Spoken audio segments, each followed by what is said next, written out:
Ang Pilipinas ngayon. Narito na ang pinakamainit na mga balita na nakalap sa bawat sulok ng bansa. Ihahatid sa bawat Pilipino saan man kayo sa mundo. Ang Pilipinas ngayon. Pakinggan ang bawat kaganapan sa bawat lalawigan. Ito ang Pilipinas ngayon. Magandang araw po sa ating mga tagapakinig. Welcome po ulit sa ating programang Ang Pilipinas Ngayon.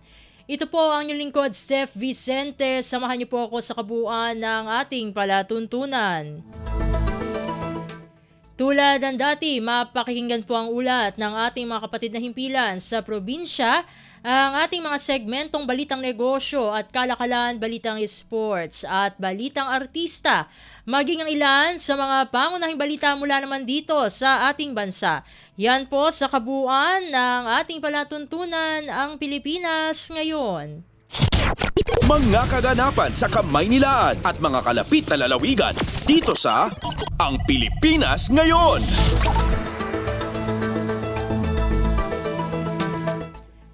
Sa mahalagang balita, muling iginiit ng Malacanang na dapat papanagutin sa batas ang sinumang nagpapakalat ng pekeng balita. Ginawa ni Communications Undersecretary at Palace Press Officer Attorney Claire Castro ang pahayag makaraang humarap sa National Bureau of Investigation o NBI ang vlogger na umano'y nagpakalat ng pekeng medical record ni Pangulong Ferdinand R. Marcos Jr. Ayon kay Yusek Castro, dapat maging maingat sa paggawa ng content lalo't masigasig ang administrasyon sa paglaban sa fake news. Ipinaubaya naman ng Malacanang sa korte ang desisyon sa mga individual na nagpapakalat ng maling impormasyon tungkol sa presidente. Ang batas ay dapat ipatupad. Ang lumabag sa batas ay dapat managot. Hindi po kasi ginagawang biro ang pagko-content. Lalo na kung makaka-apekto to, hindi lamang sa taong ginawa mong subject matter sa iyong content, kundi sa buong tao, sa buong mamamayan na maaari makapanood ng inyong mga fake news. So nilalabanan po natin ang fake news. Palace Press Officer at Communications Undersecretary Attorney Claire Castro. Kumpleto, detalyadong balitaan, di papahuli sa mahahalagang kaganapan. Kamustahin ang inang bayan, ang Pilipinas ngayon. Samantala, pagtatayo ng mga bagong infrastruktura para sa mga residente ng Kalayaan Island Group, pinatututukan ni Pangulong Ferdinand R. Marcos Jr. Ang detalye ng balita ihahatid sa atin ni Raquel Bayan. Inatasan ni Pangulong Ferdinand Marcos Jr. ang Department of Public Works and Highways na tutukan ng mga hakbang upang makapagpatayo ng mga bagong infrastruktura para sa mga residente ng Kalayaan Island Group. Sa press briefing sa Malacanang, sinabi ni Communications Undersecretary Claire Castro na inatasan na ng Pangulo sa DPWH Secretary Vince Dizon na bumisita sa isla upang makita at malaman ang iba pang pangangailangan ng mga residente doon. Ilan anya sa mga inisyal na rekomendasyon ng DPWH ay ang pagtatayo ng pantalan at airway. Sabi ni Castro, nangako ang kalihim na titignan ang mga available na pondo ng kagawaran upang maipatupad ang mga plano ng administrasyon para sa Kalayaan Island Group matapos makatanggap ng pondo ang konstruksyon ng Lawak Island Shelter Port at Pag-asa Island Airport noong 2025. Kausap ko mismo si Sec Vince at inutusan po talaga sila ng Pangulo ang puntahan ang Kalayaan Island Group at tignan po kung anong kinakailangan. At sila po ay magmumungkahi na gumawa doon ng port at ng airway. Sa ating pagkakalam, 2025 ay may pondo. Pero ang sabi po sa akin ni Sec Vince Dizon kanina ay titignan po nila para po mapatupad kung ano yung nais ng Pangulo sa KIG. Mula sa Malacanang para sa Bagong Pilipinas, Raquel Bayan ng Radyo Pilipinas, Radyo Publiko. Pasada ng mga balita mula sa Pilipinas para sa mga Pilipino saan man sa mundo. Ang Pilipinas ngayon. Sa iba pang mga balita, Pilipinas handa na sa pag-host ng ASEAN Summit 2026. Mga ilang preparasyon pa para sa nasabing international event pinagpupulungan.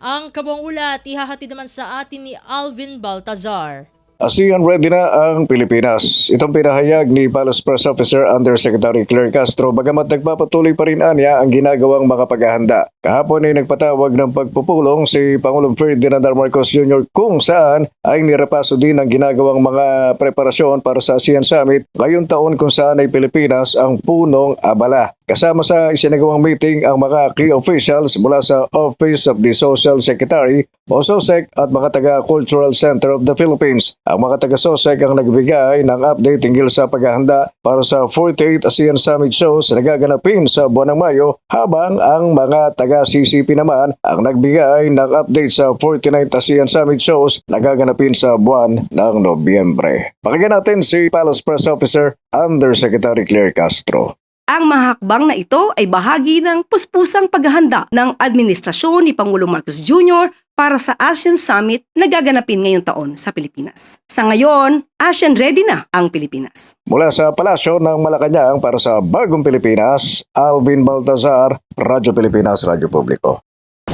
Kumpleto, detalyadong balitaan, di papahuli sa mahahalagang kaganapan. Kamustahin ang inang bayan, ang Pilipinas ngayon. Samantala, nagpaabot lamang ng good luck wish ang Malacanang sa anunsyo ni Vice President Sara Duterte na pagtakbo niya sa presidential race sa 2028. Kung matatandaan, kasabay ng anunsyong ito ang paghingi ng tawad ng ikalawang Pangulo sa mga umano'y pagkukulang o hindi pagtupad ni Pangulong Ferdinand R. Marcos Jr. sa mga ipinangako nito sa taong bayan maging sa umano'y pagtulong niya na maluklok ang Pangulo sa pwesto. Ayon kay Communications Undersecretary at Palace Press Officer Attorney Claire Castro, nagtutulungan sina Pangulong Marcos at VP Sara noon sa pangampanya at ang taong bayan ang naghalal sa Pangulo kaya't hindi dapat sinasarili ni VP Sara ang credit. Bukod dito, marami pa aniyang dapat na ihingi ng tawad ang Vice Presidente na tila nakalimutan nito sa kanyang pahayag. Ilan lamang aniya dito ang mga nabiktima ng EJK sa drug war sa ilalim ng Duterte administration, iyong pekeng impormasyon na kanyang ipinakakalat, ang kaliwat kanang pagbiyahe sa labas ng bansa, ang hayagang pagtangi na tulungan si Pangulong Marcos sa pagpapababa ng presyo ng bigas, yung mga school material na hindi na ibigay sa mga estudyante at marami pang iba. Sinabi pa ni Yusek Castro na posible noon hindi batid ni Pangulong Marcos na ang magiging ikalawang Pangulo ng Pilipinas ay magiging puro bakasyon, paninira at hindi tumutulong sa gobyerno. Wala na aniyang magagawa dito ang Pangulo bagkus focus na lamang si Pangulong Marcos sa paglilingkod sa taong bayan. Malamang hindi naman po alam ng Pangulo na ang kanya magiging presidente ay puro bakasyon. At mga Vice Presidente na puro bakasyon. Vice Presidente na hindi siya tutulungan. Vice Presidente na ang magiging trabaho ay manira sa gobyerno. Hindi naman niya pagsisisihan kung ano nangyari. Ang gagawin lamang po ng Pangulo ay magtrabaho. Kung hindi siya tutulungan ng kanyang Vice Presidente, wala naman po magagawa ang ating Pangulo, kundi magtrabaho na lamang para sa ating bayan. Palace Press Officer Attorney Claire Castro. Pasada ng mga balita mula sa Pilipinas para sa mga Pilipino saan man sa mundo. Ang Pilipinas ngayon. Kaugnay pa rin ang deklarasyon ni Vice President Sara Duterte na siya ay tatakbo sa pagkapangulo sa 2028 elections, Senate President Vicente Sotto III tiwalang walang magiging epekto ang pagtakbo ni VP Duterte sakaling umakyat sa Senado ang impeachment complaint laban sa kanya. Ayon kay SP Sotto, inaasahang magiging impartial ang mga senador na magsisilbing senator judges sakaling umabot sa kanilang kapulungan ang paglilitis ng impeachment case laban sa sinumang akusado. The senators are expected to be impartial always, no matter who is going to be charged or kanino mang articles of impeachment ang sumampa sa amin. We are expected to be impartial. So kahit kandidato, hindi kandidato, kahit sino pa yan, doesn't matter. Saka you're asking me about something that might happen in 2028. October of 2028. Ask me that question in October 2028 na may filing na. Kasi ngayon, everything else is speculation. Everything else is oo daw. Senate President Vicente Soto III. Kumpleto, detalyadong balitaan, di papahuli sa mahahalagang kaganapan. Kamustahin ang inang bayan, ang Pilipinas ngayon. Samantala, binakbakan ng Makabayang Bloc ang anilay premature at desperadong pag-anunsyo ni Vice President Sara Duterte na tatakbo siya sa pagkapangulo sa 2028. Ayon kay ACT Teachers Party List Representative Antonio Tino, malinaw na talaga ang motibo ng ikalawang Pangulo dahil napatunayan ng totoong ang namumulitika ito kasunod ng kanyang anunsyo. Dagdag pa ng mambabatas na pinairal na naman ng bise ang kanyang pusit tactics para siya ang pag-usapan at palabasin na inaapi. Sa kabila nito, naniniwala si Tino na mas malakas ang panawagan ng taong bayan para sa pananagutan. Sino ngayon ang namumulitika? 2026 pa lang, inanunsyo na tatakbo siyang presidente. So mukhang walang inatupag itong si Vice President Sara Duterte, kundi ang pamumulitika niya para sa 2028. Galing tayo sa isang pangulo na mamamatay tao na Duterte. Ngayon naman merong Duterte na mandarambong na kailangang humarap sa impeachment dahil sa pagwaldas sa confidential funds. ACT Teachers Party List Representative Antonio Tino. Pasada ng mga balita mula sa Pilipinas para sa mga Pilipino saan man sa mundo. Ang Pilipinas ngayon. Sa kaugnay na balita, sinegundahan ni Gabriela Party List Representative Sara Elago ang pagbatikos ng Makabayang Bloc kay Vice President Sara Duterte. Ayon kay Elago, isang desperate attempt ang maagang pagdedeklara upang ilihis ang atensyon mula sa impeachment complaints at iba pang akusasyon laban sa kanya. Dapat harapin muna ni Sara Duterte yung korupsyon sa kanya. Hindi pa lang siya ngayon, pero at huli na yung korupsyon sa confidential intelligence. Paano pa kaya mapagkakot ng mataas yung mga posisyon nito at pamahalaan? Napakatindi ng korupsyon.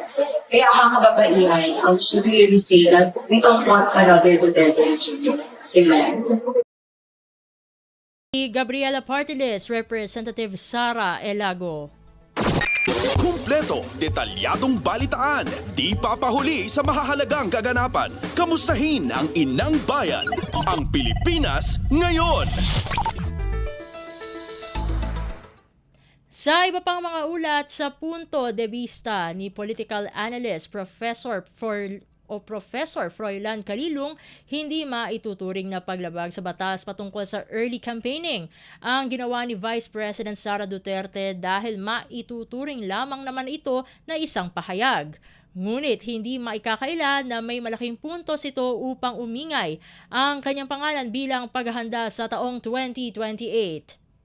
Binigay lang naman niya is a statement, no? It's a statement that she will run. In fact, hindi pa nga malinaw, no? Halimbawa kung saang partido siya tatakbo, kung ano ba, wala pa naman siyang binubuong senatorial lineup, wala pa nga siyang running mate, no? So in short, it's just a manifestation that she would want to run.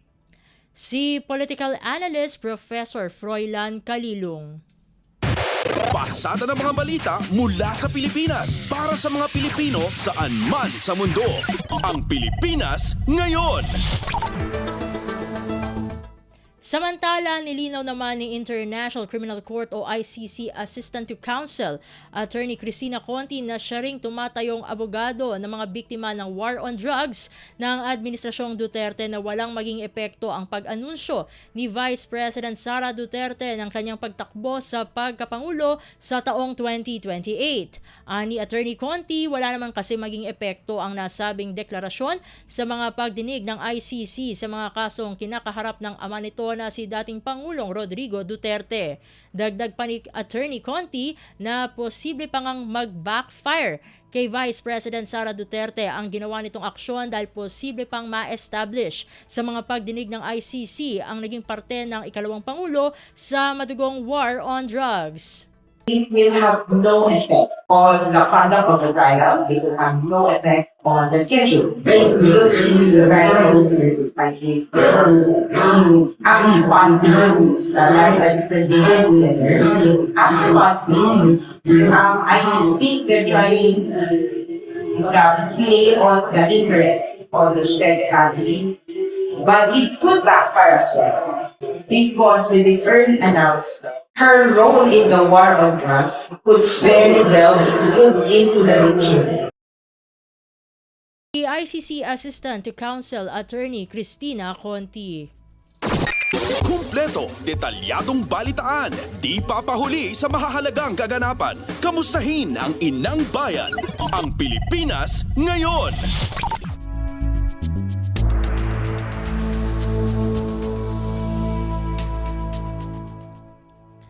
Samantala, tayo muna ay magkakaroon ng ilang paalala mula sa ating himpilan.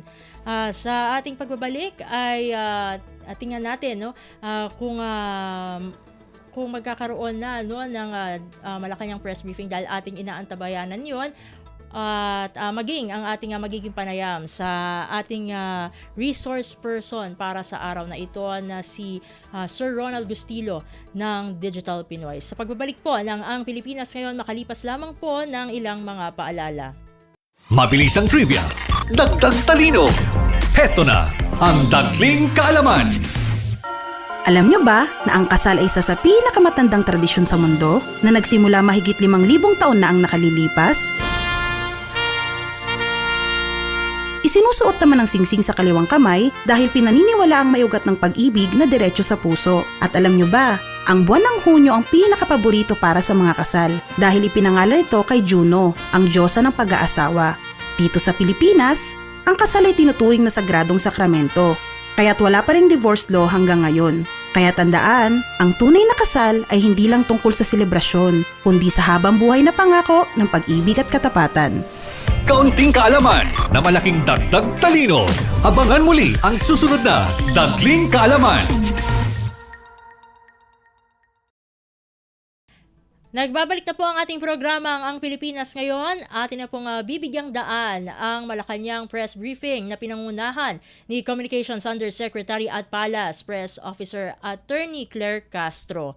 Narito na po ang pulong balitaan.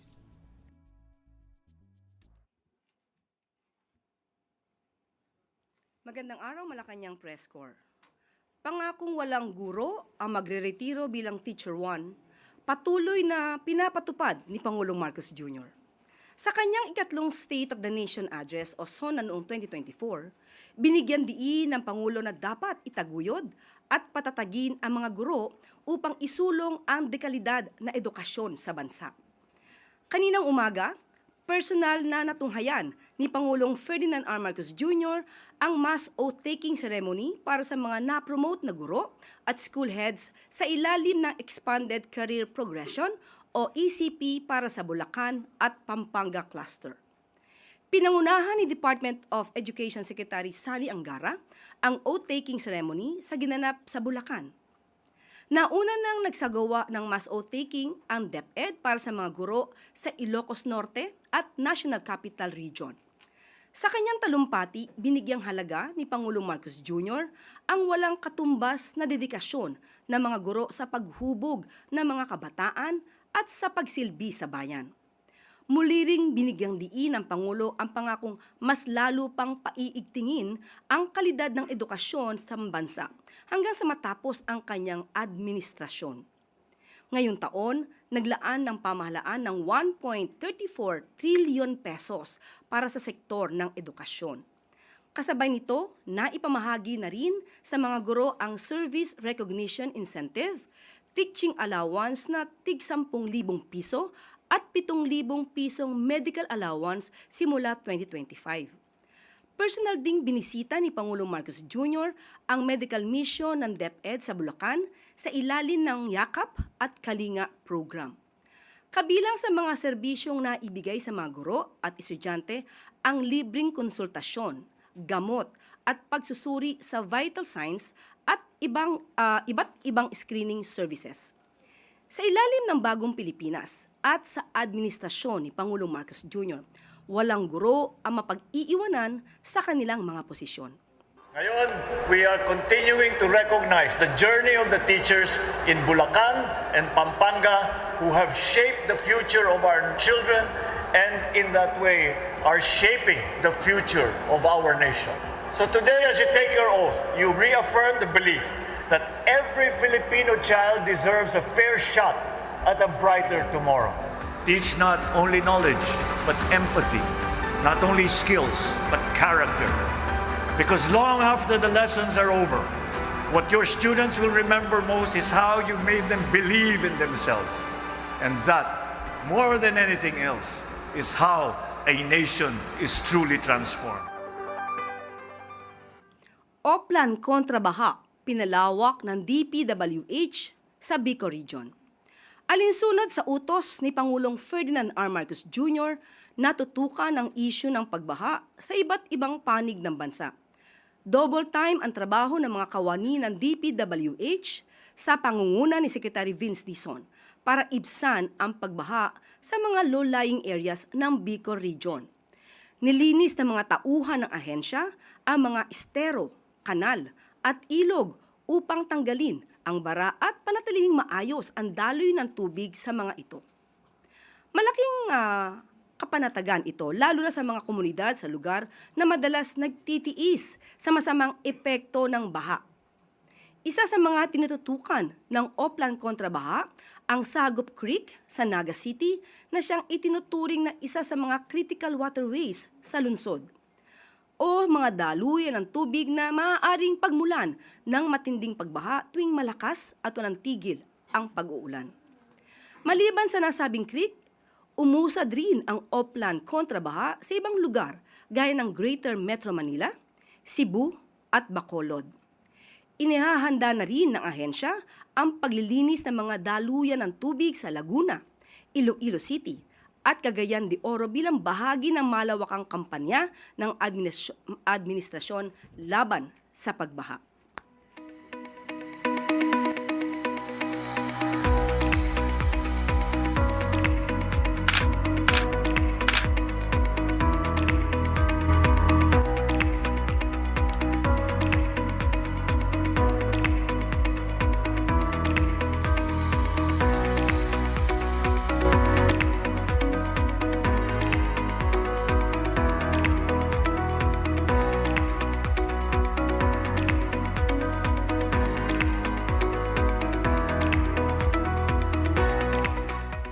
Maaari na po akong tumanggap ng inyong mga katanungan.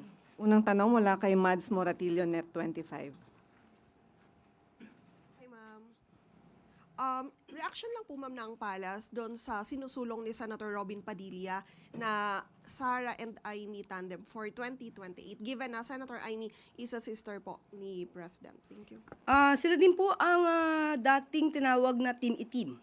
So ngayon po, wala pong maaaring tugon at hindi pa po tumutugon o nagre-react ang Pangulo patungkol po dyan. Sunod na tanong mula kay Christian Bascones, PRTV.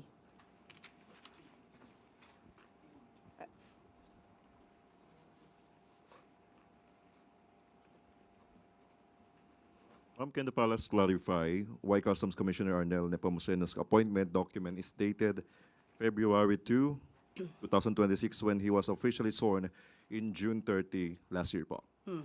Ang kumakalat na sinasabing papalitan si Commissioner Arnel Nepomuceno ay wala pong katotohanan. Ang lumalabas po ng dokumentong yan ay ibibigay po natin mismo sa NBI dahil marami na po talaga ang namimihasa, umaabuso sa kanilang mga sinasabing freedom of expression.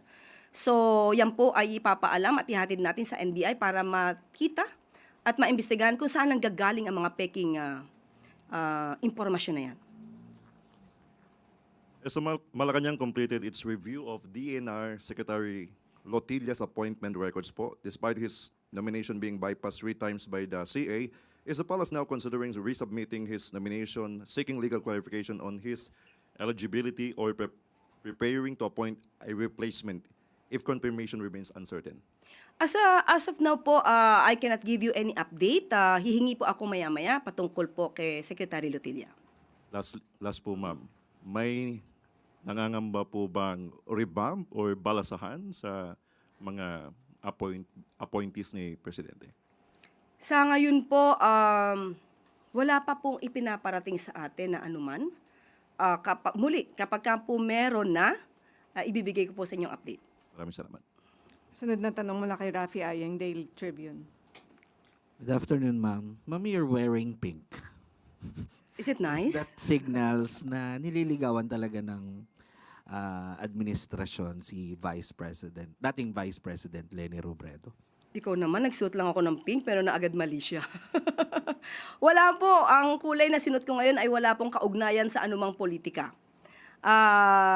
Wala pong anumang update kung nililigawan ng sino man dahil ang sabi nga po natin kahapon pa ay wala pa po sa isipan ng Pangulo at ng administrasyon na ito ang patungkol sa pamumulitika o humanap ng sino mang kandidato para sa 2028. Darating po ang panahon na yan. Sa ngayon po, ang tutok po ng Pangulo ay trabaho. Ayun po, ayusin ang mga issue patungkol sa baha at ang pag-angat po ng ekonomiya ng bansa. And follow-up lang po, lumulutang yung Leni Riza, pambangga dun sa Sara Aimee. Ano pong reaksyon ng palasyo? Wala pa rin po. Hindi pa rin po ito na pag-uusapan. Sabi nga po natin, trabaho, hindi bakasyon. Thank you. Sunod na tanong mula kay Michelle Gilang, All TV. Good afternoon, Yusek. May we get the palace's reaction to the remarks from the Makabayan bloc describing Vice President Sara Duterte's announcement of her intent to run for president as a threat to congressman amid the pending impeachment complaint? They think that her declaration could be intended as a panakot to congressman, so they would reconsider their positions on her impeachment. How does the palace view these statements? Opinion po yan ng Makabayan Bloc. Siguro kung yan po yung nararamdaman nila, maaaring may katotohanan.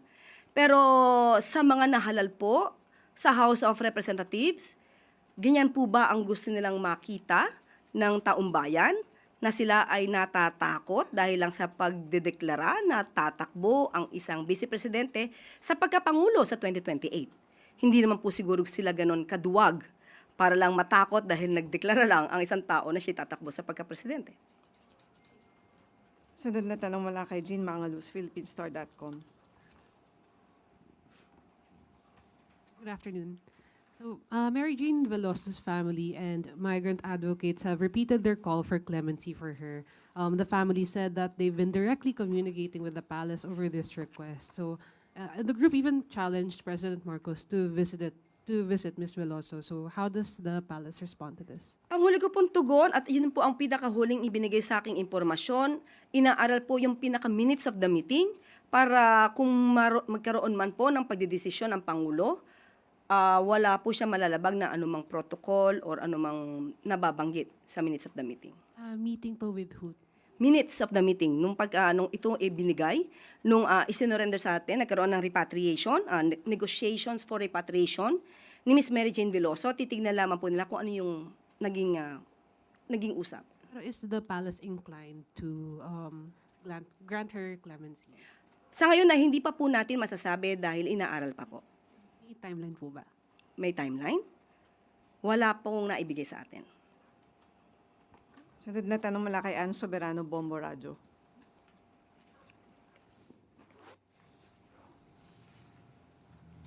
Yusek, good afternoon po. Isinusulong po ni Majority Leader Sandro Marcos ang panukalang libreng kuryente para sa mga pamilyang mababa ang konsumo. Ano po ang reaksyon ng Malacanang dito?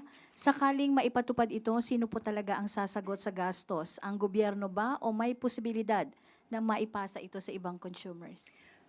Sa ngayon po, ipinapairal na po ng administrasyon na libre ang hindi lalagpas sa 50 kilowatt-hour na konsumo ng mga benepisyaryo ng 4Ps. So kung magiging maayos po ang provision na ito sa bill na ilulunsad or nais na isabatas ni Congressman Sandro, pag-aaralan po ito. Pero maganda po ito para sa ating mga kababayan.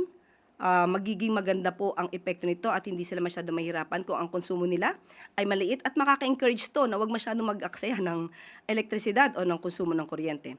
Pero ito po'y aaralin. So hindi pa po natin masasabi kung papabor o hindi dahil kailangan pong maaral ang mga provisions na to. Salamat, Yusek. Sunod na tanong mula kay Katrina Domingo, ABS-CBN. Undersecretary, in former President Rodrigo Duterte's latest request to the International Criminal Court, sinabi niya po na i-waive niya yung right niya to appear before the pre-trial chamber because wala daw pong jurisdiction sa kanya. And in that particular filing, he also mentioned na it was the office of the president who allegedly funded the private jet that took him to The Hague. He insists na he was kidnapped from the Philippines. May we get a confirmation or a reaction from the palace with regard to the allegation na ang taxpayers' money daw po ang ginamit para pondohan o rentahan yung eroplanong nagdala sa kanya doon? Ang pagpapadala po sa dating Pangulong Duterte sa ICC or sa The Hague ay ayon po sa batas. RA 9851, maliwanag ang sinasabi sa Section 17 na kapag ang isang kaso o isang complaint ay dinidinig na sa isang state o international tribunal or court, maaari pong i-dispense with na ng gobyernong ito ang anumang pag-iimbestiga at hayaang magpatuloy ang pag-iimbestiga sa nasabing state or international tribunal.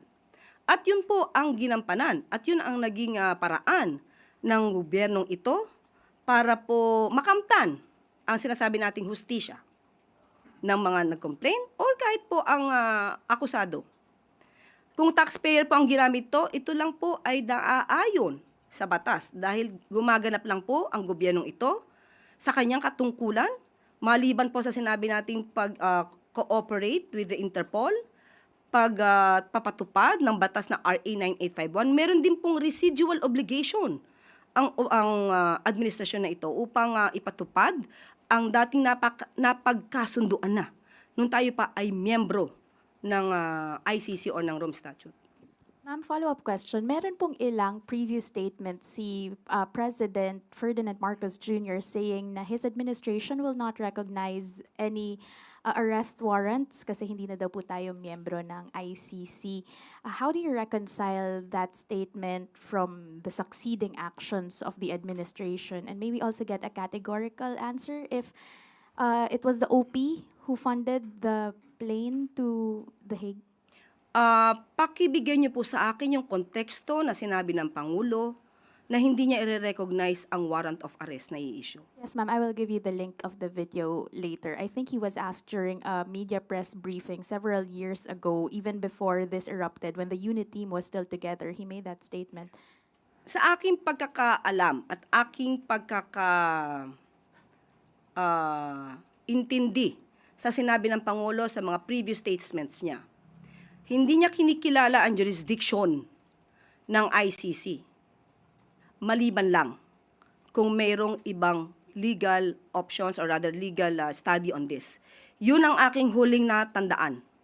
So ngayon, kung meron ngang batas, sinabi natin pinapairal na RA 9851 at yung ating obligasyon sa Interpol, hindi man natin kinikilala na may jurisdiction ay ICC ngayon, sa ngayon. Pero ang ICC ay nagkaroon ng jurisdiction sa mga aksyon na naganap nung tayo pa ay miyembro. At hindi po natin pwedeng iwasan yon dahil meron pong residual obligation ang administrasyon na ito. Last remind, may ballpark figure as to how much we spent for that particular flight? Wala po akong detalye sa ngayon. Thank you po. Sunod na tanong mula kay Ivan Mayrina, GMA7. Yusek, sinasabi po ng Pangulo, of course, that he doesn't want to talk about the elections as of yet at gusto niya magtrabaho. Pero gustuhin man po niya at hindi, following Vice President Duterte's announcement yesterday, it's going to be political. It's going to be about the elections moving forward. How does the President see this affecting his plans, his governance? Wala, hindi maapektuhan. Maaapektuhan ba ng isang vice presidente na nag-announce lamang siya na siya'y tatakbo ang pagtatrabaho ng Pangulo? Kung ang iisipin lamang ng Pangulo natin ay o mga sinasabi ng vice presidente, hindi natatakbo ang gobyernong ito. So hindi po maaapektuhan ang focus ng Pangulo para maiangat ang ekonomiya ng bansa, maiangat ang buhay ng bawat Pilipino, at masolusyonan ang issue sa baha na hindi nasolusyonan noon pa. And given that, makakaasa din po kaya tayo na the President will make statements concerning the Vice President's tirades against him. Dahil yun nga po, it's election season. Nung pa natin sinasabi, lahat ng sinasabi ng Vice Presidente, halos doon. Fake news. Ano pa ba ang dapat sagutin pa ng Pangulo kung kayong mismo taga-media alam nyo na ang lahat halos ng sinasabi ng Vice Presidente ay fake news? Sunod na tanong mula kay Sammy Dinilla, Business Mirror. Good afternoon, ma'am. Mag-follow up lang po kami regarding po dun sa naging commitment ng DPWH kay President regarding sa flood control. May na-mention po ba kung may ilang target flood control projects yung target ma-complete ng DPWH before mag-start po yung rain season this year? Kahapon ay nag-usap po sila ng Pangulo. Ang detalye po ay na kay Sec Dave, pero po ang natatandaan ko na banggit sa atin, meron pong inaasahan tayo na pagpapagawa ng classrooms ng 13,000. Yun po ang isa nabanggit. At of course, patuloy pa rin po ang ayusin ang mga hindi natapos na mga proyekto, lalong-lalo na siyang nagiging sanhi ng pagbaha. Ibibigay ko yung detalye, pagkakuha ko lamang po ng mga papel. Apo. Thank you po. Sunod na tanong mula kay Christian Bascones, PRTV. Ma'am, in connection na po doon sa naunang tanong. Tanong ng masa po. Nasindak po ba yung administration dito sa several announcement like BP Sara announcing her decision to run for president in 2038 and yung sinasabi si Senator Robin Padilla supporting VP Sara and Amy Marcos? Ang Pangulo masisindak? Hindi naman po kasindak-sindak yung pag-a-announce na siya'y tatakbo sa pagkapangulo dahil ramdam na po even before ang kanyang pangangampanya sa labas. So hindi po nakakagulat kung siya mag-announce na siya'y tatakbo bilang Pangulo. Sunod na tanong mula kay Christian Yusores, DZMM. Yusek, nag-post po ng Instagram story si former Vice President and Naga City Mayor Leni Robredo about an ocular inspection para po sa pagbisita raw ni Pangulong Marcos. Can you confirm if the President will visit Naga anytime soon at ano po yung pakay ng Pangulo doon sa pagbisita? Nabanggit ko po kanina sa ating good news. Yung Oplan kontra baha ay pinasimulan na po sa Naga City ng ating Pangulo. Busy po ngayon ang kawani ng DPWH para linisin ang mga kanal, ang estero at ang ilog sa Naga City. Yan po ang bibisitahin ng ating Pangulo at totoo po, nabibisita po siya at makakasama niya po ang Mayor Leni Robredo ng Naga City sa February 21. Sabado. And bukod po doon sa activity po ni President doon sa Naga, are we expecting na magkakaroon din sila ng iba pang conversation outside doon po sa project? Yan ang abangan nyo. Yun lang po ang ating, yun lang po ang binigay na impormasyon. Dahil nga po ang pinasisimulan nga po ng Pangulo itong Oplan kontra baha at isa sa mga lugar na kanyang pinatutukan ay ang Naga City. So, yun lamang po. Kung ano pang pag-uusapan nila, abangan na lang po natin. Ma'am, one last po. Possible po kayo na mapag-usapan ang possible alliance or plans for 2028 elections because some analysts are floating the name of former VP Leni as a strong candidate against Vice President Sara in the 2028 elections. Wala po kasi talaga na pag-uusapan tungkol sa pangangampanya o kung sino man ang magiging kandidato sa 2028. Hindi pa po kasi panahon ngayon, napakaaga po pa kasi para tayo mag-announce na ikay tatakbo o hindi. Napakaaga para mamulitika. Ang dami pong dapat na ayusin sa bansa natin. Maraming dapat na ayusin na interes ng ating mga kababayan. So, masyadong maaga ang pag-usapan kung sinong tatakbo sa 2028. Follow-up question mula kay Ivan Mayrina, GMA7. So, sorry, follow-up lang po dun sa nabanggit ninyo. So ano po kaya ang motibo ni VP Sara sa kanyang maagang pag-anunsyo? Siya po tanungin niyo. Hindi ko po alam ang kanyang utak. Would you have a theory? Theory. Hypothetical. Sa kanya na lang po niyo. Kung ano man ang kanyang masamang motibo, ang kanyang magandang motibo dito, hindi ko po masasabi. Okay. On to my question, ma'am. Magkakaroon po ba ng pagbabago sa liderato ng NBI? Yes. Sino po ang itatalaga? Attorney Melvin Matibag. May we know why? Ang rason ay hindi po na ipukol sa atin. Yan lamang po ang aking maibibigay sa ngayon. Has he taken his oath at meron po kayang specific instructions ng Pangulo sa kanyang pagtalaga kay Attorney Melvin Matibag sa NBI? Kapag nabigay na po sa akin ng detalye, ibibigay ko rin po sa inyo. So effective when, ma'am? Yan pa lang po ang ibinigay sa atin. Magkakaroon po ng bagong NBI Director sa katuohan po ni Attorney Melvin Matibag. Tanong mula kay Ace Romero, Salamat po. Philippine Star. Confirm lang po namin, ito po yung kaalyado ni dating Pangulong Rodrigo Duterte sa PDP laban. Sa aking pagkakaalam, What does this say about the decision of the President or his interactions with other stakeholders in politics? muli, yan lamang po ang ipinabuot sa atin. Kung ano ang dahilan, ibibigay ko po sa inyo kapag ka naibigay niya po sa akin. Follow-up question mula kay Maricel Halili, TV5. Mikey. Yusek, but at least can you give us the reason why the President chose to appoint Attorney Melvin Matibag, who used to be part of the Duterte administration? Yan lamang po ang ibinigay sa akin impormasyon. Hindi po pa naibigay sa akin ang rason. So kapag ibinigay na po sa atin, una-una prerogative naman po. Una-una man po prerogative po ng Pangulo. Una-una, masasabi natin bakit niya in-appoint or i-appoint. Nandun po yung tiwala. Nakitaan po niya ang si Attorney Melvin Matibag ng maaaring pagtiwalaan. Maaaring magtrabaho para sa gobyerno. Pero kung anong pinaka-reason, hindi pa po nasasabi sa akin in details. Kapag ka po naibigay na sa akin, ipapasa ko po agad sa inyo. Wala nang tanong mula sa MPC. Balik sa iyo, Yusek Claire. PNP SAF nagkamit ng 14th place sa ginanap na UAE SWAT Challenge 2026. Malaking karangalan ang inuwi ng mga mahuhusay na miyembro ng PNP Special Action Force sa katatapos lamang na SWAT Challenge na idinaos sa United Arab Emirates nito lamang Pebrero.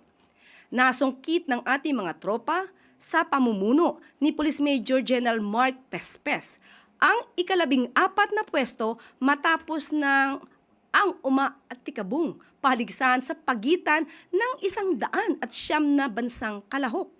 Kabilang sa kupunan ng Pilipinas, sina Police Master Sergeant Rickson Sanggut, Police Corporal Bruce Lee Balauas, Police Corporal Silvestre Bangigi, Police Corporal Alexis Bismonte, Police Corporal Jerome Gakayen, Patrolman Randall Tupac, Patrolman Kevin Quezon, at ang kanilang team leader na si Police Captain Allen Daw Ines. Naging instrumental naman sa tagumpay ng ating kupunan sina Police Senior Master Sergeant Jonathan Rex Acad bilang team coach at si Police Lieutenant Colonel Ray Balcueva bilang head delegate NOIC. Nalagpasan ng PNP SAF ang 5 events na may overall time na 14 minutes and 14 seconds at siyang naglagay sa kanila sa 14th place sa paligsahan. Maraming salamat po sa inyong inuwing karangalan sa bansa. Saludo po kami sa inyong dedikasyon, husay at galing sa trabaho. Mabuhay po kayo.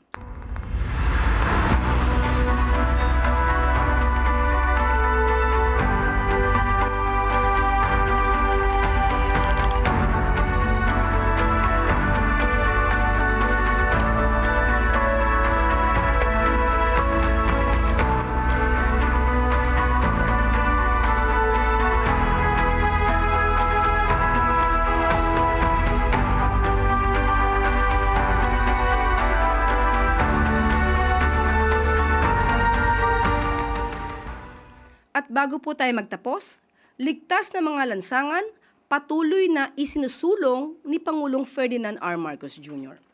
Puspusan ng operasyon ng Land Transportation Office upang masiguro ang panatag na paglalakbay ng mga motorista sa bansa. Alinsunod ito sa direktiba ni Pangulong Marcos Jr. Ayon kay LTO Chief Assistant Secretary Marcos Lacanilao, patuloy ang paghahabol ng ahensya sa mga hindi lisensyadong sasakyan bilang bahagi ng kanilang anti-colorum operations. Simula noong February 9 hanggang 11 ngayong taon, umabot na sa 353 na colorum na sasakyan ang nahuli ng LTO. Sa nasabing bilang, 107 dito ay na-impound, habang 246 ay isinailalim sa technical impoundment kung saan ang mga plaka lang ng sasakyan ang kinukumpiska ng LTO. Maliban dito, formal ding inilunsad ng LTO ang K9 unit bilang bahagi ng kanilang mas pinatibay na pagpapatupad ng batas trapiko, inspeksyon sa mga terminal, checkpoint at iba pang operasyon ng ahensya. Nauna na ring naglunsad ang LTO ng Mobile Command Center o MCC bilang tugon sa kanilang pangangasiwa sa mga operasyon at upang masiguro ang tuloy-tuloy na pagbabantay sa mga lansangan. Ang mga programang ito ng LTO ay ilan lamang sa mga hakbang ng pamahalaan sa ilalim ng liderato ni Pangulong Marcos Jr. na naglalayong unahin ang seguridad ng mga motorista sa bansa. Naniniwala si Pangulong Marcos Jr. na ang kaligtasan ng mga lansangan ay bahagi ng pag-unlad ng bayan na patuloy namang isinusulong sa ilalim ng bagong Pilipinas.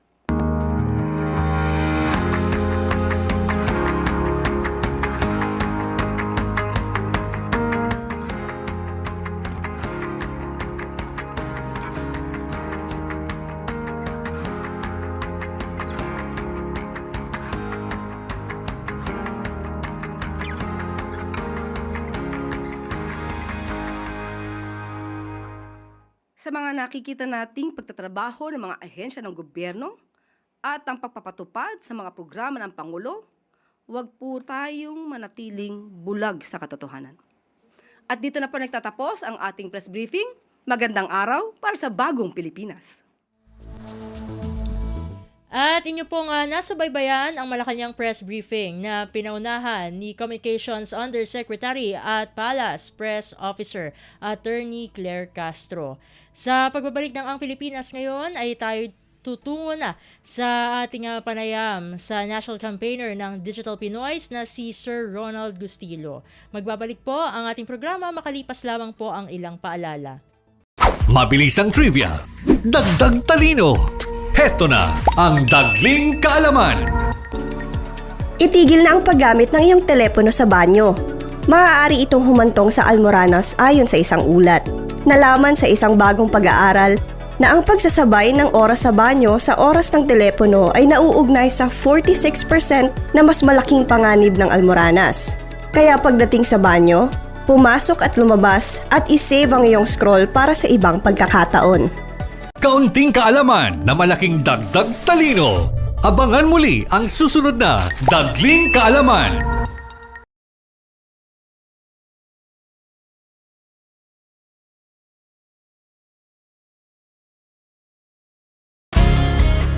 Paano nga ba mag-register para magkaroon ng schedule sa Bagong Pilipinas Presidential Action Center? Narito ang mga dapat gawin. Gamit ang iyong mobile device, pumunta sa eGovPH app. Pwede itong i-download mula sa Apple App Store o sa Google Play Store. Gumawa ng account. Ilagay ang email address, valid mobile number, pagkatapos ay makakatanggap ka ng one-time code sa iyong email. Gamitin ang code sa eGov app para sa verification ng iyong account at ng mga impormasyong ibinigay. Congratulations! Meron ka ng eGovPH app account. Pwede mo na ma-access ang iba't ibang serbisyo ng gobyerno kabilang ang mga serbisyo sa Bagong Pilipinas Presidential Action Center. Mabilisang trivia, dagdag talino.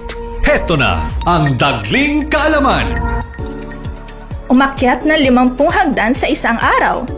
Nalaman sa pag-aaral ng Tulane University na ang pag-akyat ng mga 50 hakbang sa isang araw ay makakabawas sa panganib ng cardiovascular disease ng hanggang 20%.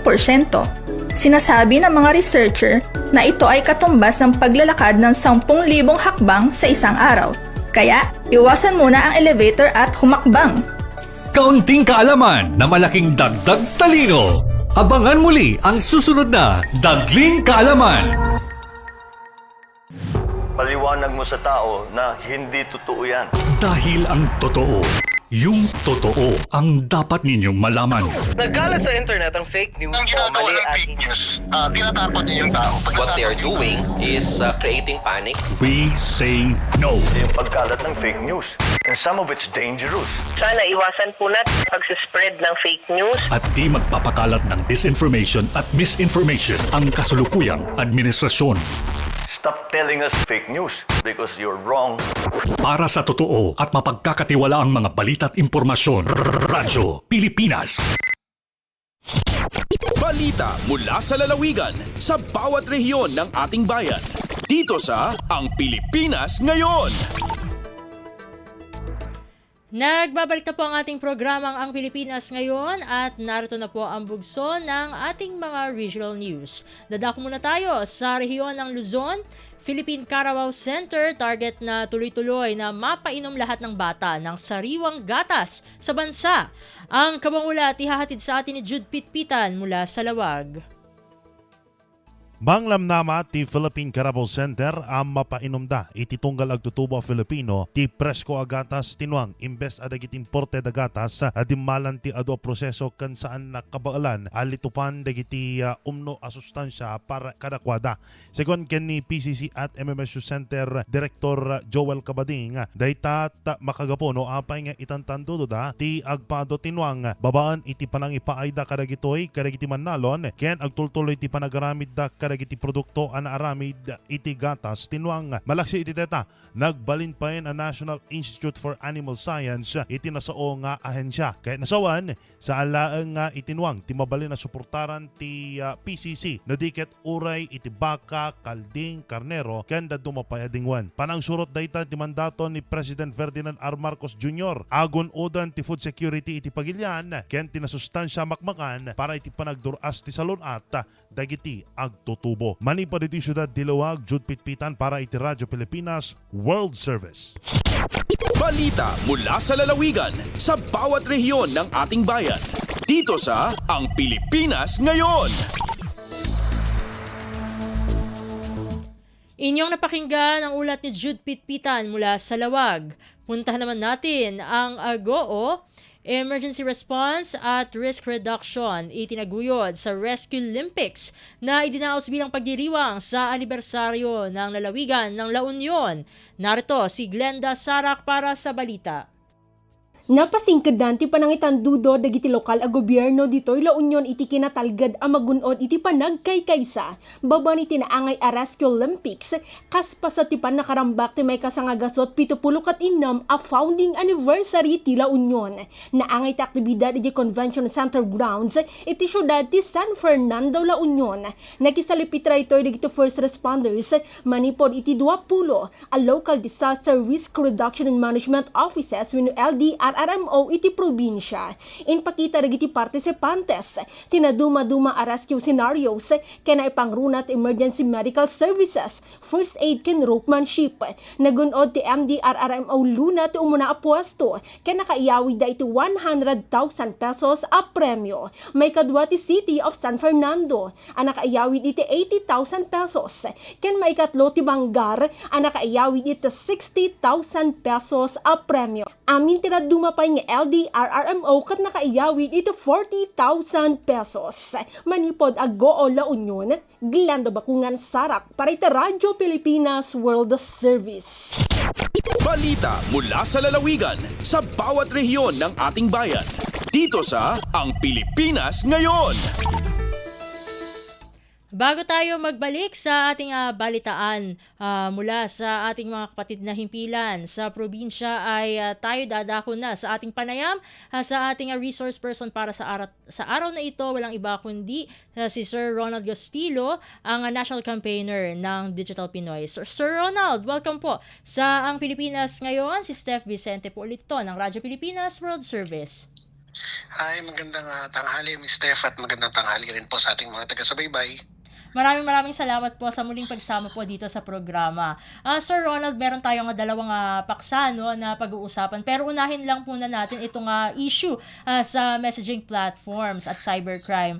Ano po ba ang panawagan ng Digital Pinoy sa mga messaging apps tulad na lamang nitong tinatawag na Signal kaugnay ng cybercrime investigations?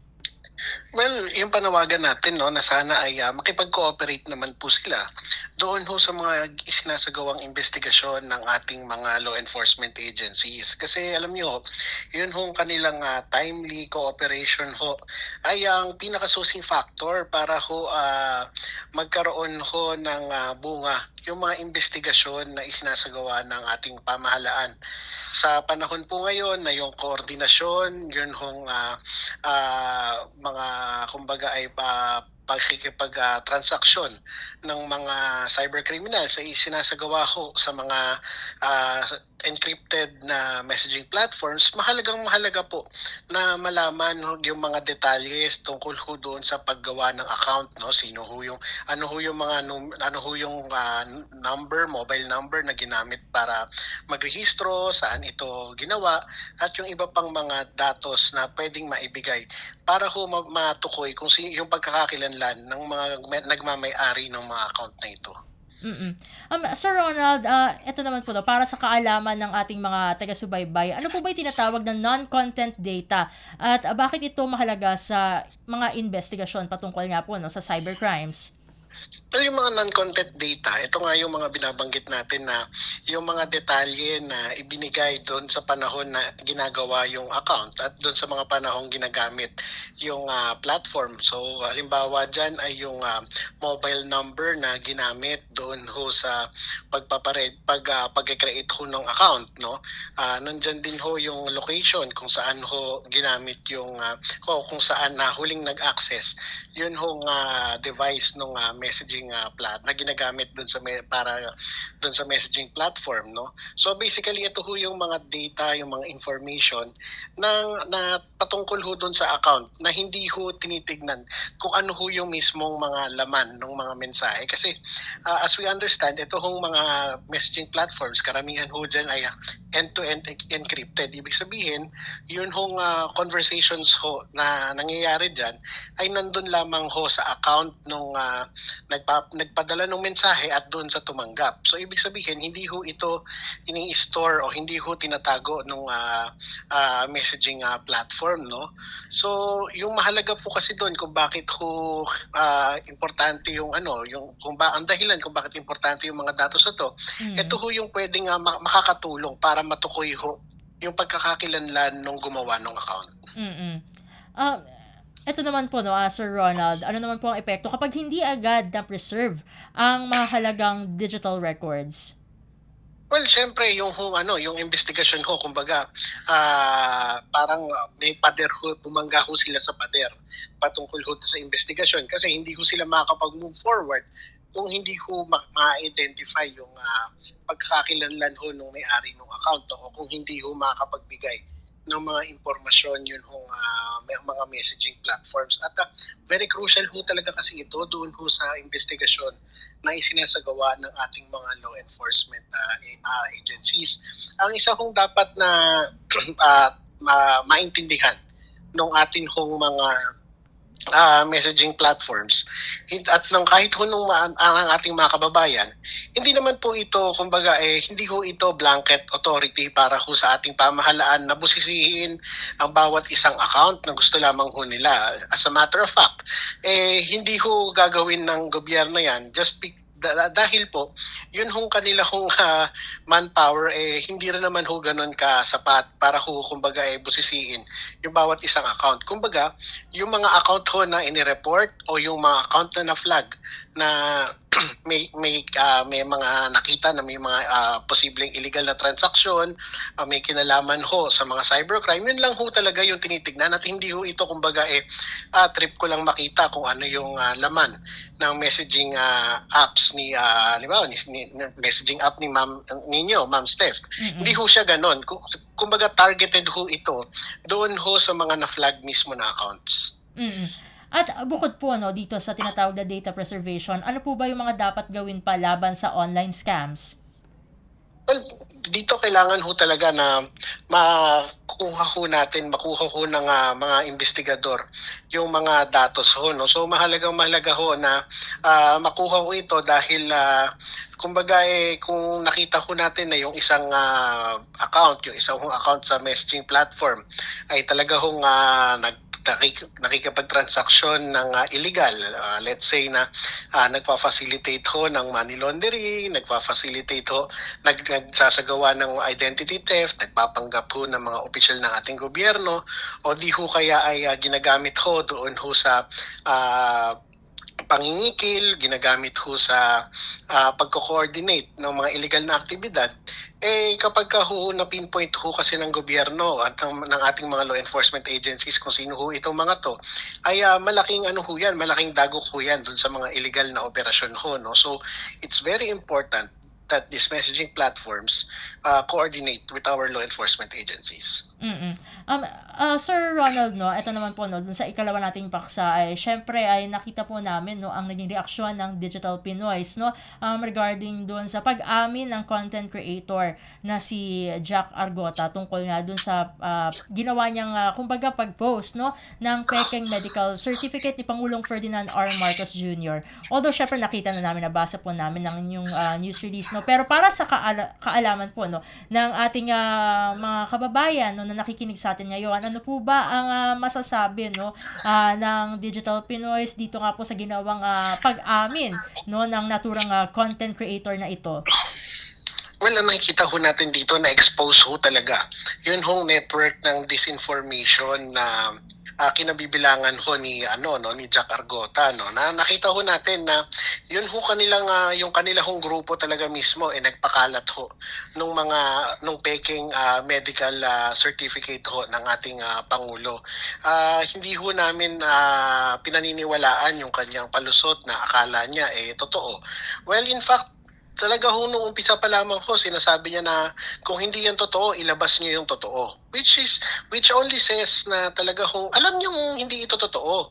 At ginagawa niya ito para ho i-fish yung totoong sitwasyon o yung totoong kalagayan ng kalusugan ng ating Pangulo. Ngayon, while we understand na yun hong kalusugan ng Pangulo ay isang bagay na dapat ho ay public interest, hindi naman ho nangangahulugan na dapat ho ay nagre-resort sa mga ganyang pagpapakalat ng fake news para lamang malaman yung katotohanan. So, talaga hong mali yung kanyang ginawa at sa tingin ho natin ay dapat hong makasuhan ho ito kung ano man ho yung kaso na nakikita ho ng NBI na nararapat na kaso sa kanya. At paano po ba natin mapapanagot ang mga nagpapakalat ng fake news online na hindi naman po nalalabag ang freedom of expression? Sa pananaw po ng inyong grupo, Sir Ronald. Well, malinaw naman ho yung kaibahan ng pagpapahayag ng freedom of expression at yung pagpapakalat ng fake news. Totally magkaiba ho yan. Yun hong kaibahan yan, unang-una, kung ang sinabi ho siguro ni Jack Argota at ng kanyang mga kagrupo ilabas ninyo ang tunay na kalagayan ng kalusugan ng ating Pangulo, yun, freedom of expression ho yun. Pero yun hong magpakalat sila ng informasyon na merong malalang sakit ang ating Pangulo o kahit na sino pa man ho, talaga hong fake news ho yan. Kasi ano hong naging basehan nila para sabihin ho nila na malubha ang kalagayan ng ating Pangulo. At ano ho yung naging basehan nila para paniwalaan nilang totoo yung alam na nilang peking medical certificate, no? And I think they are well aware na peke ho ito. So kailangan ho bilang mga individual, talaga hindi ho tayo dapat naniniwala doon ho sa unang tingin, 'di ba? Kailangan ho talaga mag-counter check ho tayo kagaya ho nung ginawa nung ating iba pang mga kababayan na nung pinost ho ito nila Jack Argota, talaga hong naghanap ho sila sa iba pa hong mga source of information para malaman kung totoo 'yan. Pero syempre meron pa ring napapaniwala, no? So mahalaga po ngayong kapag nakita ho nila na meron hong nagpapakalat ng fake news, i-report ho nila ito. And we are very happy to announce din ho na ang Digital Pinoys po ay meron hong nakapag-establish na ho tayo ng coordination effort sa Meta. At kasama ho sa mga binabantayan ho natin at dinudulog ho natin, kino-coordinate ho sa Meta, ay ito hong mga fake news ho na ipinapakalat ng mga disinformation networks. Ito na naman po, bago ko po kayo pakawalan na Sir Ronald, ano naman po ang inyong mensahe sa publiko at sa mga content creators po? Well, sa atin hong mga sa publiko ho, tayo po ay dapat po maging mas critical ho sa atin hong mga nakikita sa internet, no? Kumbaga kahit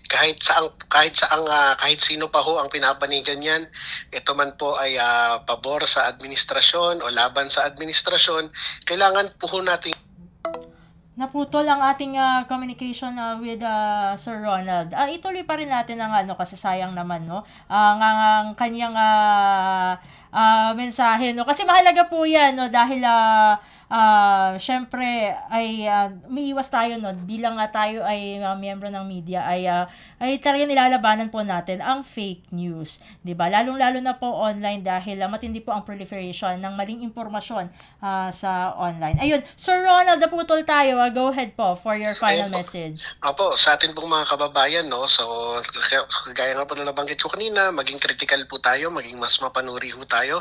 Kahit saang partido pa man ho nang galingan, kahit saang panig po, ay busisiin ho natin kung totoo ho, kung gaano ho ka-accurate. Yun hong mga inilalabas ng sa mga, lalo ho sa mga social media platforms. Lagi ho tayong mag-counter check. At syempre sa atin hong mga kaibigang content creators, sa lahat ho ng content creators, alam niyo ho, na bilang mga tinatawag na mga influencers, malaki ho ang inyong papel doon ho sa pag-unlad ng kamalayan ng ating mga kababayan. Gamitin ho natin ang ating plataforma para ho matulungan yung ating mga kababayan na maging mas responsable sa paggamit ng social media, at wag na ho tayong dumagdag doon ho sa problema ng pagpapakalat ng mga maling impormasyon, ng mga peking balita, mga peking mga fake news, So pagtulungan po natin na maging mas ligtas ang ating social media environment. And with that, maraming salamat po, Sir Ronald, sa pagsama niyo po dito sa Ang Pilipinas Ngayon. Until next time po, God bless po at mabuhay po kayo. Maraming salamat po at mag-iingat po tayong lahat. Magandang hapon po. God bless po sa ating lahat. At ating po nakasama dito sa programa ang national campaigner ng grupong Digital Pinoys, walang iba kundi si Sir Ronald Gustilo. Tayo ay dadako muli sa ating regional news. Kanina ay napakinggan nyo ang ulat ni Glenda Sarak mula sa Agoo. Dadakoy naman natin ang rehiyon ng Kabisayaan. PRO 8 personnel sinanay sa life-saving skills, hands-on CPR training, matagumpay na isinagawa. Ang detalye ng balita ihahatid naman sa atin ni Daisy Belizar mula sa Borongan. Malang puson nga gindumaran hands-on cardiopulmonary resuscitation o CPR training para mga personahan Police Regional Office 8 Hapalo Leyte. Hailaro man liderato ni Police Brigadier General Jason Capoy nga napagihan Regional Medical and Dental Unit naging sentrohan aktibidadon paghatagin husto nga hibabruan ngan praktikal nga paghag-aid para ha mga kapulisan. Kasubong ang Philippine Heart Association gintagan hindoon na nasabi nga training ang importansyan madagbit nga aksyon kung may ada cardiac emergency. Tinguha hini nga himuon nga epektibo nga first responders ang mga miyembrohan PNP nga andam bumuli gabisan ano nga medical nga krisis sa komunidad. Ini nga inisyatibo in kabahinan padayon nga programahan Pro 8 agud isa ka ang kalidad ng serbisyo. Iniin pamatuod nga ang serbisyong nagkakaisa indiri la pagpabilin han kamurayawan kundi pati na pagtalwasan kinabuhi han katawhan. Tika nga Borongan City, ini Daisy Lalosa Bilizar para Radio Pilipinas World Service. Balita mula sa lalawigan sa bawat rehiyon ng ating bayan. Dito sa Ang Pilipinas Ngayon. Inyong napakinggan ang ulat ni Daisy Belizar mula sa Borongan. Puntahan naman natin ang Sogod, bagong field post office sa isla ng Limasawa, Southern Leyte, opisyal nang binuksan. Ang kabang ulat ihati naman sa atin ni Jevic Epiz. Opisyal nang giablihan ang Limasawa Island Post Office isip kabahin sa padayon nga pagpalapad sa Philippine Postal Corporation kon PhilPost sa mga hilit o geographically isolated nga mga lugar sa nasod. Anaasoy nga pag-abli nagtimaan sa paglig-on sa presensya sa gobyerno sa isla nga dugay nang nagkinahanglan og mas duol og masayon nga access sa matakang serbisyo sama sa pagpadala og pagdawat og sulat og mga parcel. Sa miaging mga tuig, ang mga residente sa Limasawa gikinahanglan pa nga mulabang adto sa mainland aron makagamit sa postal o uban pang government-linked services. Sumala sa PhilPost ang pagtukod sa post office sa isla sa Limasawa kabahin sa ilang mandato isip nag-unang last mile delivery service providers sa nasod. Pinaagi niini masiguro nga ang mga komunidad nga layo sa sentro sa probinsya dili mapakya sa serbisyo publiko. Gawa sa regular nga mail o parcel delivery, ang Limasawa Island Post Office magtanyag usab og express mail services o pagproseso sa postal ID nga dakong tabang sa mga residente alang sa personal nga transaksyon, mga negosyo o mga napanginahanglan sa lokal nga administrasyon. Gilauman nga makapalig-on usab kini sa gagmay negosyo sa lokal nga lungsod, ilabi na sa katong nagsalig sa logistics ug mga kabaligya ang ilang mga produkto sa ubang lugar, probinsya o rehiyon. Ubos sa liderato ni Acting Postmaster General Maximo Santa Maria III, gipadayon sa PhilPost ang pagpalapad sa ilang network samtang gimodernisa ang operasyon aron masiguro ang mas epesyente o kasaligan nga serbisyo alang sa tanang mga Pilipino, apin na ang mga nagapuyo sa mga isla sama sa Limasawa. Para sa Bagong Pilipinas, Jevic Epis, Radio Pilipinas, World Service. Balita mula sa lalawigan sa bawat rehiyon ng ating bayan. Dito sa Ang Pilipinas Ngayon. Inyong napakinggan ang ulat ni Jevic Epiz mula sa Sogod. Dumako naman tayo sa Mindanao. Free medical outreach umabot na sa male dormitory ng CDO City Jail. Ang detalye na balita ihatid sa atin ni Ryan Carbon mula sa Cagayan de Oro. Nagpahigayon og libreng health outreach program ang mga kawani sa City Hospital Lumbia, inabagan sa JR Borja General Hospital ug City Health Office alang sa mga PDL sa BJMP Male Dormitory. Tumong sa kalihukan ng paghatag og hustong kahibalo og pag-atiman sa ilang panglawas, ilabi na nga nagkadaghan ang populasyon sa City Jail. Sumala ni City Jail Head Nurse Cordelia Sumbise ang maong inisyatibag himo aron masiguro nga dili mapakya sa mga PDL sa pagdawat sa nagkadaiyang serbisyo medikal nga gihatag sa syudad. Lakip sa gipahigayon nga medical mission ang libreng lecture kalabot sa diabetes ug hypertension aron mapalambo ang awareness, prevention ug husto nga pagdumala sa maong sakit. Aduna usab libreng HGT screening gikan sa City Hospital Lumbia, dental mission gikan sa City Health Office ug pagpanghatag og libreng tambal gikan sa JR Borja General Hospital. Gikan sa Cagayan de Oro, Ryan Carbon para sa Radyo Pilipinas World Service. Balita mula sa lalawigan sa bawat rehiyon ng ating bayan. Dito sa Ang Pilipinas Ngayon. Inyong napakinggan ang ulat ni Ryan Carbon mula sa Cagayan de Oro. Pumunta naman tayo sa Zamboanga. 10 patrol vehicles ipinamahagi ng pamahalang lokal ng Zamboanga sa sektor ng seguridad. Narito si Shirley Espino para sa balita. Total de 10 mga nuevo vehikulo el distribuir gobierno lokal de Zamboanga ng diferente mga law enforcement unit na syudad.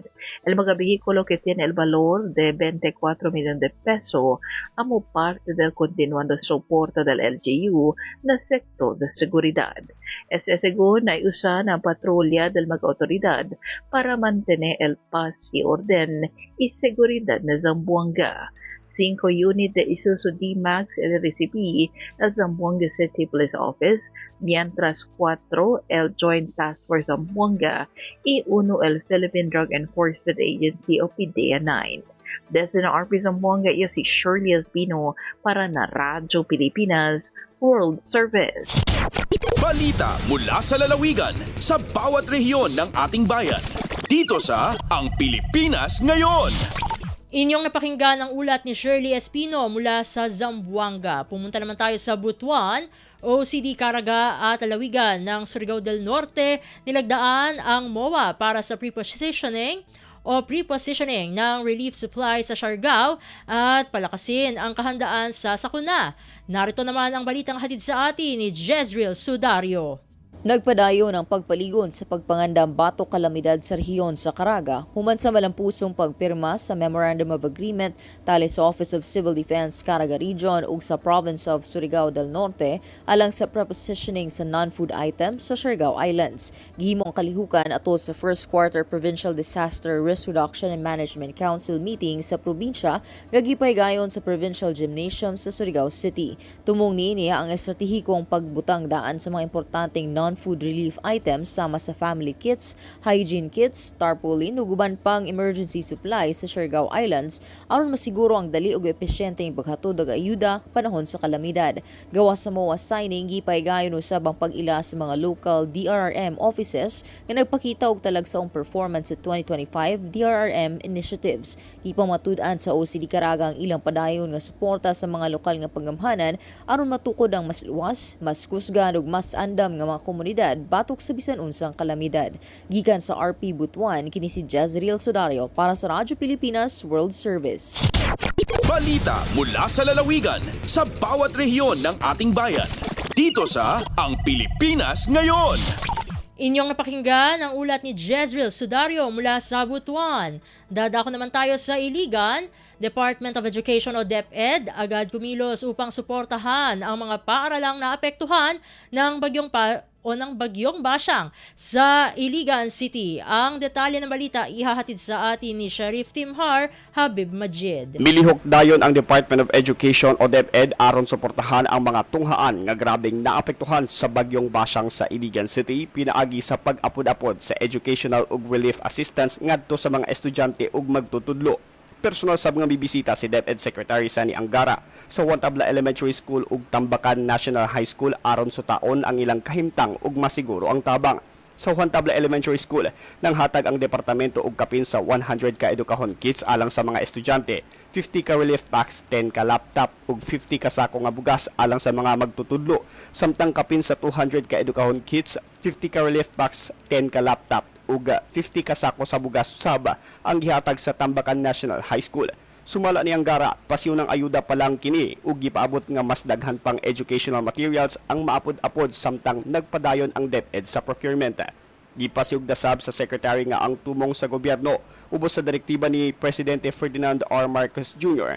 mo ang pagsiguro sa padayon nga pagkat-on sa mga estudyante bisan pa sa kadaot nga gidala sa Basyang. Gikan sa Radyo Pilipinas Iligan, kini Sheriff Timhar alang sa Radyo Pilipinas World Service.